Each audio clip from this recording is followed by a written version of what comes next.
the continent.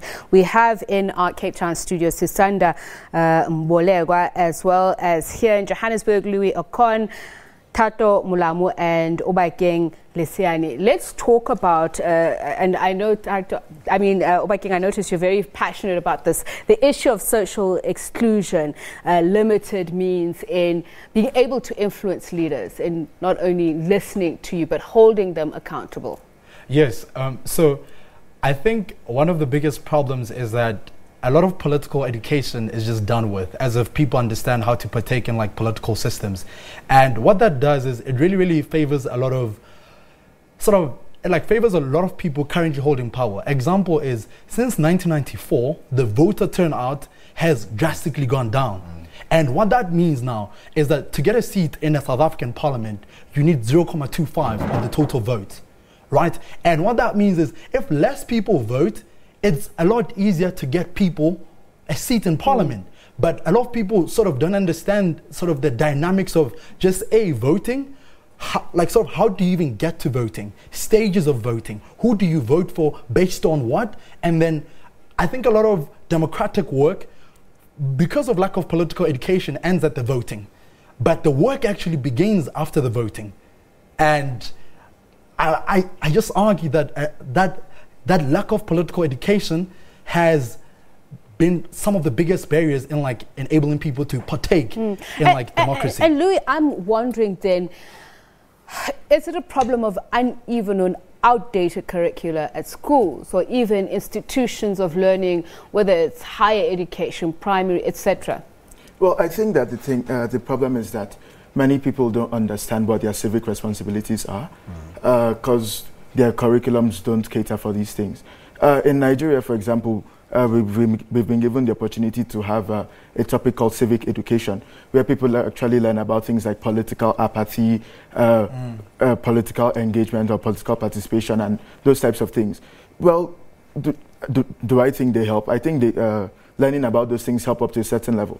But you can't say, oh, if you exhibit political apathy, that means you don't go to vote during elections, or you don't register with a political party, or you don't care about what's going on in government. They just tell you, then it's going to be bad for you. However, I think that the main problem is that people don't really understand that politics or governance affects everything. It affects the private sector. It affects the education.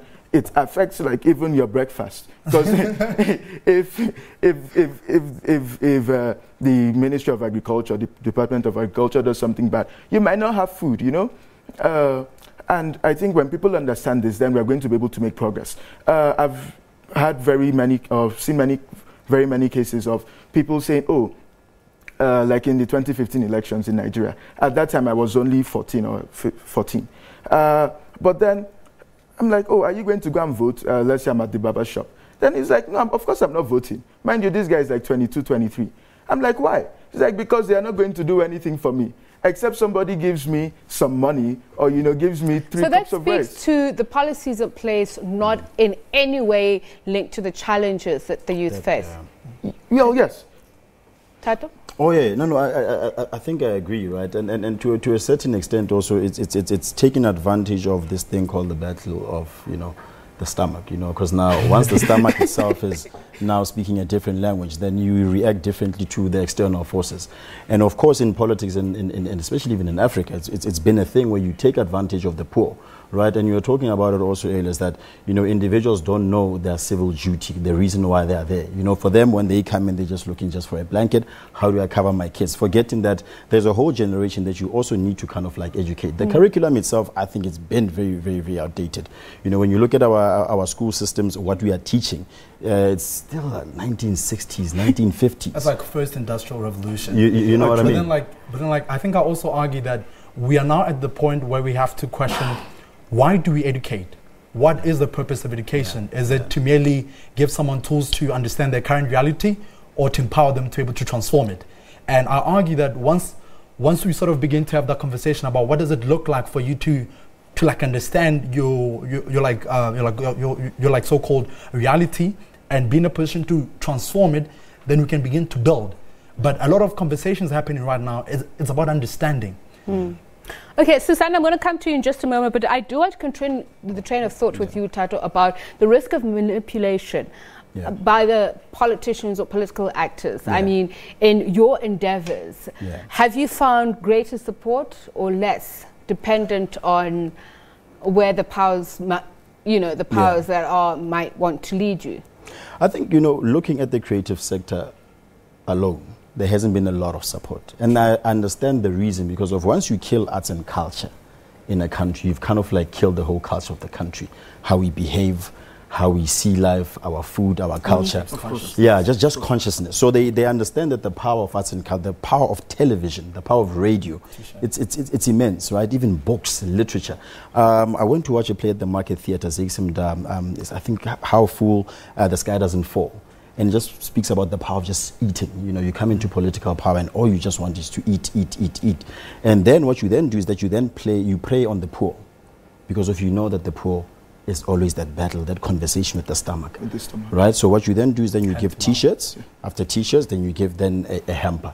After that hamper, that is done. Please vote. I liked what I saw earlier. One of the rappers saying that it's because it's election time that we have in these conversations. These can't be conversations we have once off. It needs to be a continuous conversation. And I'm glad that even now, I'm sitting with these young guys. I'm like, geez, I'd hope that at our time, when I was this young, there was an African Leadership Academy where we could be we could be taught about leadership, because it's such a thing now, right? Because I'm quite excited about the future, right? If we're going to have these leaders in Parliament.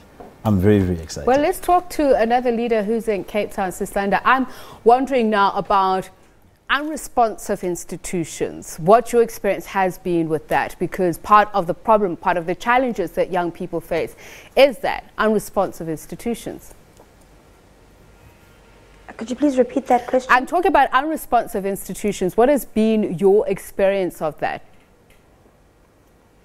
Unresponsive institutions, I'm going to take it from, let's say, campus level, and then take it to the bigger scale of things, which is the country that we live in.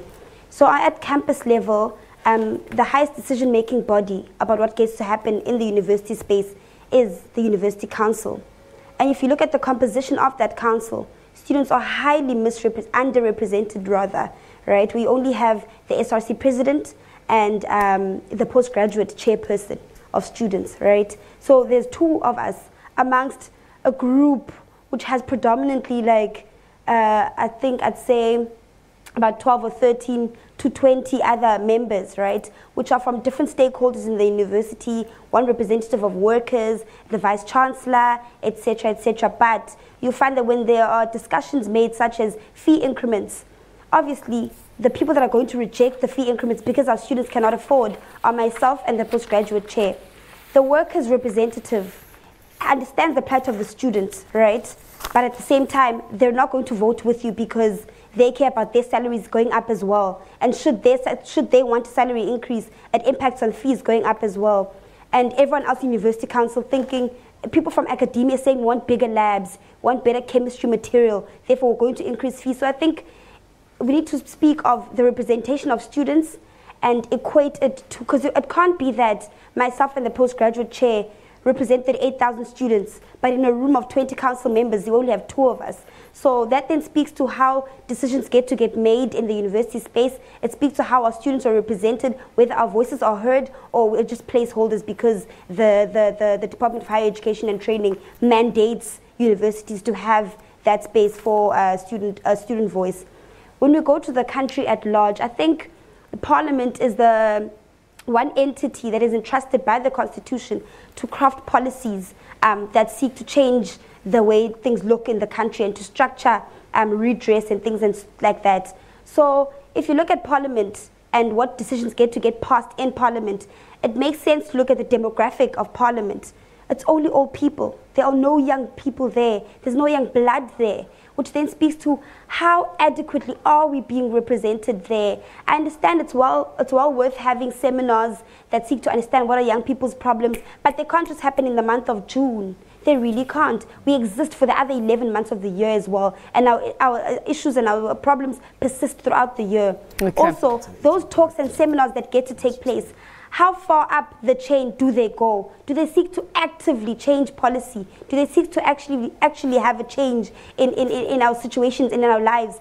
And I think there's quite a disconnect between the people who sit in parliament and the liberation struggle heroes that they once were. Okay, thanks, so they fought for freedom. They fought for this equality. But now there becomes a disconnect when you're now sitting in your Santon air-conditioned office and you have your blue lights as a minister, because you're no longer in your situation, you're no longer in Kofimvaba, you're no longer in Etzolo, you're no longer in Toyando, where you experience the harsh realities of poverty. But guess where the young people are? The ones that are being subjected to that poverty. So I think it's well worth having our voice. It's well worth having us have a stake in what gets to happen in this country. If the government insists on telling us that we are the future of the country, then invest in us. Okay, I want us to talk about the transition into full adulthood when we come back, and also talk about policy design and implementation. What level of participation is there from the youth? We'll discuss all of that and more when we return here on African Perspective.